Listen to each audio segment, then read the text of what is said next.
15ই March গ্রহদের রাজা রবি কুম্ভ রাশি ত্যাগ করে দেবগুরু বৃহস্পতির রাশি মীন রাশিতে প্রবেশ করবেন। মীন রাশি জলরাশি, রবির তেজ এখানে কিছুটা নমনীয় হয়। আর এই রাশিতেই আগে থেকেই শনি এবং শুক্র একসাথে অবস্থান করে আছেন। এই রাশি শুক্রের উচ্চ রাশি। মীন রাশিতে রবির এই অবস্থান 12টি রাশির উপর বিভিন্ন প্রভাব ফেলবে। 15ই মার্চ থেকে 14ই এপ্রিল পর্যন্ত রবি মীন রাশিতে থাকবেন। আর এই সময় বিশেষ করে যারা শিক্ষা, ধর্মীয় কাজ, মোটিভেশনাল স্পিকিং বা আর্ট এবং ক্রিয়েটিভ কন্টেন্ট নিয়ে কাজ করেন, তাদের জন্য দারুণ সুযোগ আসতে পারে। বৃষ রাশি, আপনার একাদশভাবে রবির অবস্থান আর্থিক লাভের যোগ তৈরি করেছে। ব্যবসায়ী ও চাকুরিজীবীদের জন্য এই সময়টি ইতিবাচক। আপনার দীর্ঘদিনের আটকে থাকা কোনো কাজ সম্পন্ন হতে পারে।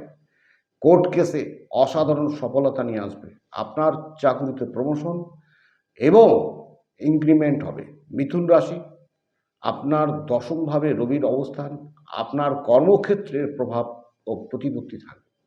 চাকরিতে পদোন্নতি বা নতুন কাজের সুযোগ আসতে পারে। বিদেশে জব পাওয়ার স্বপ্ন পূরণ হতে পারে। বিজনেস গ্রোথ এবং মানি ফ্লো হবে। আপনার ক্যারিয়ারকে আরও এগিয়ে নিয়ে যেতে সুযোগ করে দেবে। বিজনেসে বড় ডিল ফাইনাল হতে পারে। নতুন কোনো প্রজেক্ট শুরু হতে পারে। শিক্ষার্থীদের জন্য মনোনিবেশ করার ভালো সময়। বৃশ্চিক রাশি, আপনার পঞ্চমভাবে রবির অবস্থান শিক্ষার্থীদের জন্য বিশেষ শুভ। উচ্চশিক্ষার ক্ষেত্রে বাধা কাটবে। প্রেমের সম্পর্কের ক্ষেত্রেও সময়টি অনুকূল। তবে আপনার ইগোর কারণে সম্পর্ক নষ্ট হতে পারে। বিদেশ থেকে খুশির খবর আসতে পারে। চাকুরিতে প্রমোশন হওয়ার সম্ভাবনা থাকবে। বিজনেস গ্রোথ এবং মানি ফ্লো হবে। ক্যারিয়ার আরও উন্নত হবে। আপনার আর্থিক স্থিতি ভালো থাকবে। এরপরে ধনুরাশি। ধনুরাশি, আপনার চতুর্থভাবে রবির অবস্থান। রবির প্রভাবে স্থাবর সম্পত্তি বা যানবাহন কেনার পরিকল্পনা সফল হতে পারে। নতুন কোনো প্রজেক্ট শুরু হতে পারে। নতুন কোনো জবের অফার আসতে পারে।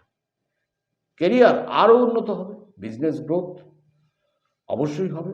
ইনকামের নতুন দরজা খুলবে। আপনার পারিবারিক জীবনে সুখ শান্তি বজায় থাকবে।